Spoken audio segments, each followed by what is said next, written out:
Hi friends, welcome back. எல்லோரும் எப்படி இருக்கீங்க? இன்றைக்கி நம்ம வந்து பேக்கிங் கிளாஸோட 20th கிளாஸில் இருக்கோம். இன்றைக்கி சூப்பரான ஒரு பேக்கரி ஸ்டைல் பைனாப்பிள் கேக் எப்படி பண்ணுறதுன்னு தான் பார்க்க போகிறோம். ரொம்ப ரொம்ப ஈஸியான சிம்பிளான இந்த கேக்கை உடனே பண்ணிடலாம். இப்போ வந்து கேக்குக்கு தேவையான ட்ரை இன்க்ரீடியன்ஸ்லாம் சலிச்சு எடுத்துடலாம். நான் இங்கே 3/4 கப் அளவுக்கு மைதா மாவு எடுத்திருக்கேன். அது கூட 2 டேபிள் ஸ்பூன் கார்ன்ஃப்ளவர் மாவு சேர்த்துக்கிறேன். கார்ன்ஃப்ளவர் சேர்க்கறதுனால கேக்கோட டெக்ஸ்சர் வந்து ரொம்ப சாஃப்டாகவும் ஸ்பாஞ்சியாகவும் இருக்கும். இப்போ இதை வந்து ஒரு 3 தடவை நல்லா சலிச்சு எடுத்துக்கலாம். சலிச்சு எடுத்ததுக்கப்புறம் ஒரு விஸ்க் வச்சு நல்லா மிக்ஸ் பண்ணி விட்டுக்கலாம். இப்போ நம்ம ட்ரை இன்க்ரீடியன்ட்ஸ் வந்து ரெடி ஆகிடுச்சு. அடுத்ததாக கேக் மோல்டை வந்து ரெடி பண்ணிக்கலாம். நான் இங்கே 8 இன்ச்சு கேக் மோல்டை பட்டர் பேப்பர் போட்டு க்ரீஸ் பண்ணிகிட்ருக்கேன். அடுத்ததாக ஒரு ட்ரையான க்ளீனான 2 பவுல் எடுத்திருக்கேன். நம்ம வந்து முட்டையோட எல்லோவும் ஒயிட்டும் செப்பரேட் பண்ணி எடுக்க போகிறோம். அதனால் எப்போவுமே பவுல் வந்து க்ளீனாக இருக்கணும். இப்போ 5 முட்டையோட வெள்ளைக்கரும் மஞ்சள் கரும் தனியாக பிரித்து எடுத்துக்கிட்டேன். இப்போ முட்டை வந்து ரூம் டெம்பரேச்சரில் இருக்கணும். அடுத்ததாக எக் ஒயிட் இருக்குல்ல, 5 முட்டையோட வெள்ளைக்கரு அதில் ஒரு பிஞ்ச் அளவுக்கு உப்பு சேர்த்து நான் வந்து பீட் பண்ண ஆரம்பிச்சிடுறேன்.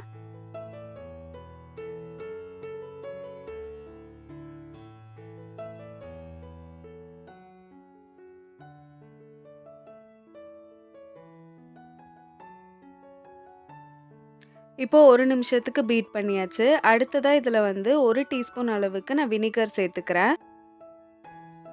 வினிகர் சேர்க்கறதுனால நம்ம கேக்கோட டெக்ஸ்சர் வந்து ரொம்ப சாஃப்டாக இருக்கும்.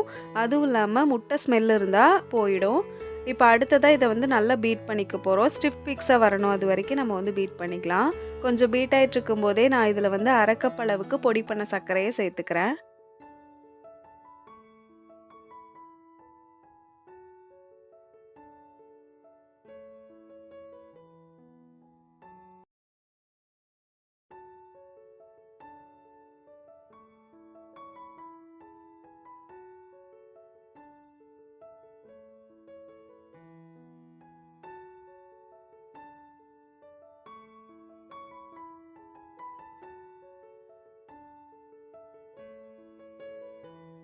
இப்போ முட்டை நல்லா ஸ்டிஃப் பிக்ஸாக பீட் ஆகிடுச்சு.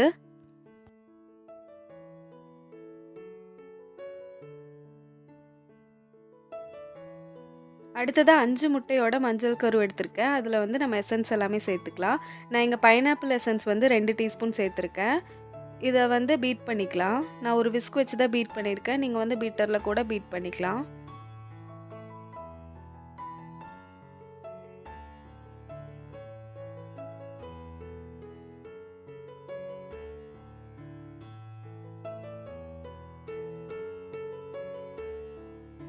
இப்போ மீதி இருக்கிற 1/4 கப் அளவுக்கு பொடி பண்ண சர்க்கரையை முட்டையோட மஞ்சள் கரு கூட சேர்த்து நான் வந்து பீட் பண்ணிக்கிறேன்.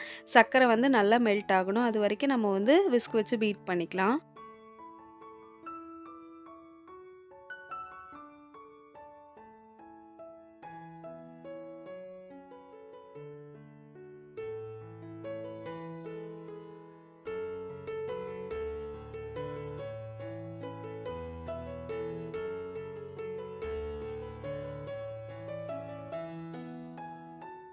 இப்போ சர்க்கரை எல்லாமே நல்லா கரைஞ்சிருச்சு. ஒரு 1/4 கப் அளவுக்கு பாலும் 1/4 கப் அளவுக்கு சன்ஃப்ளவர் ஆயில் சேர்த்து நான் பீட் பண்ணிக்கிறேன்.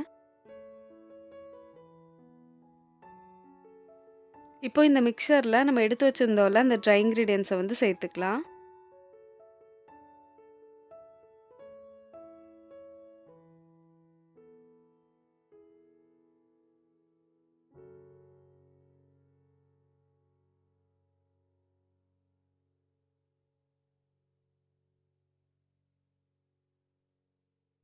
ட்ரை இன்க்ரீடியன்ட்ஸ் எல்லாமே சேர்த்ததுக்கப்புறம் நம்ம எடுத்து வச்சுருந்தோம்ல இந்த முட்டையோட வெள்ளைக்கரு அதை வந்து சேர்த்து நம்ம வந்து மிக்ஸ் பண்ணிக்கலாம். எக் ஒயிட் சேர்த்ததுக்கப்புறம் நம்ம பொறுமையாக கட் அண்ட் ஃபோல்ட் மெத்தடில் ஃபோல்ட் பண்ணிக்கலாம். பீட்டர் வச்சு பீட் பண்ணக்கூடாது.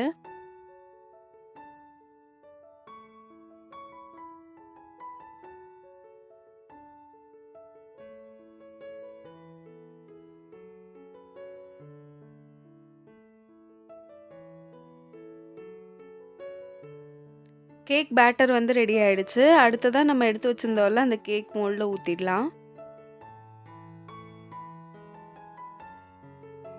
இப்போ ஏர் பபிள்ஸ்லாம் ரிலீஸ் பண்ணிவிட்டு நல்லா டேப் பண்ணிவிட்டு பேக் பண்ணி எடுத்துடலாம். ஒரு பாத்திரத்தை வந்து நான் 10 நிமிஷம் ப்ரீ ஹீட் பண்ணி வச்சுருக்கேன். அதுக்குள்ளே இறக்கி வச்சு 3/4 மணி நேரத்துலேருந்து 1 மணி நேரம் வரைக்கும் லோ டு மீடியம் ஃப்ளேமில் பேக் பண்ணி எடுத்துடலாம். இப்போ ஒரு 1 மணி நேரத்துக்கு அப்புறம் நம்ம கேக் வந்து சூப்பரா பேக் ஆயிருக்கு. ஒரு ஸ்டிக் வச்சு குத்தி பார்த்தோம்னா ஒட்டாம வந்துச்சுன்னா பேக் ஆயிருக்குன்னு அர்த்தம். இப்போ கேக் கம்ப்ளீட்டா கூல் ஆகட்டும். அதுக்கப்புறமா நம்ம இதுக்கான க்ரீம் வந்து ரெடி பண்ணிக்கலாம். நான் இங்கே 1/2 கப் அளவுக்கு விப்பிங் க்ரீம் எடுத்திருக்கேன். அதில் சுகர் பவுடர் சேர்த்துட்டு ஒரு 1/4 டீஸ்பூன் அளவுக்கு பைனாப்பிள் எசன்ஸும் சேர்த்து பீட் பண்ணிகிட்ருக்கேன். இப்போ இதில் ஒரு 1/4 டீஸ்பூன் அளவுக்கு நான் எல்லோ கலர் சேர்த்து பீட் பண்ணிக்கிறேன். உங்ககிட்ட ஜெல் கலர் இருந்தால் நீங்கள் அது கூட சேர்த்துக்கலாம். க்ரீம் வந்து ஸ்டிஃப் பீக்ஸாக ஆகிற ஸ்டேஜுக்கு முன்னாடியே நம்ம வந்து பீட்டர் ஆஃப் பண்ணிடலாம். இதே கேக்கை வந்து நம்ம பட்டர் க்ரீம் ஃப்ராஸ்டிங்கில் கூட ரெடி பண்ணலாம். அந்த ரெசிபி வந்து நான் அடுத்தடுத்த வீடியோஸில் போடுறேன்.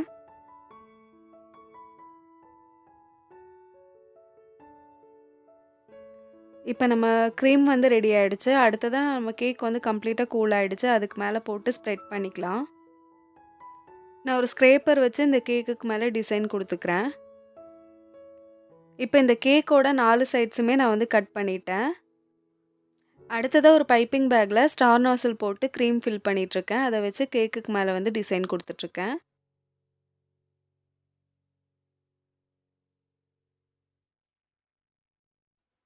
அடுத்ததாக நியூட்ரல் ஜெல்லில் வந்து ரெட் கலர் ஆட் பண்ணியிருக்கேன். அதை வந்து ஒரு பைப்பிங் பேக்கில் போட்டு கேக்குக்கு மேலே டிசைன் பண்ணிகிட்ருக்கேன். இதுக்கு பதிலாக உங்ககிட்ட செர்ரிஸ் இருந்தால் கூட நீங்கள் போட்டுக்கலாம்.